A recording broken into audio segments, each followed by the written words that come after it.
Good morning. Good morning. My wife's great-grandfather, Rabbi Ruchim Levovitz, as well as many other students of the Yeshiva of Kelm, were trained with a level of discipline that is unimaginable to us nowadays. And if you were trying to explain to them what it would mean for a person to go through life without mindfulness or awareness, they wouldn't even be able to figure out an example. They didn't move their heads, their arms. Reb Chatzkel Levenstein was known. He had his same jacket, his kapota, from what he wore by his wedding to the day he died, about 50 years.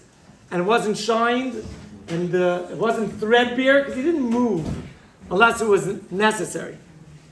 Nowadays, thank God, we have many examples of people who live with empty brains, with empty heads. We have bobbleheads that you find in people's cars, used to be a big fad. We have zombies, if anybody plays video games. We have the Walking Dead.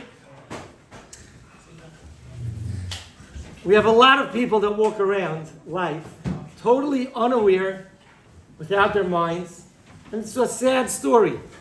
And if the first midah to work on in terms of a person's avodas Hashem is self-awareness, and to be aware of the opportunities and the dangers in life, I think it's something for us to think about, especially nowadays.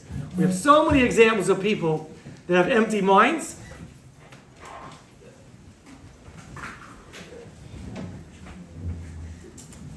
And you walk down the street, literally. There's literally bobbleheads walking around. There's potheads, there's drug heads, there's zombies, there's the Walking Dead. People go through life like a drifting dead leaf in the wind. Totally affected just by the surroundings. So I'd just like to suggest two things.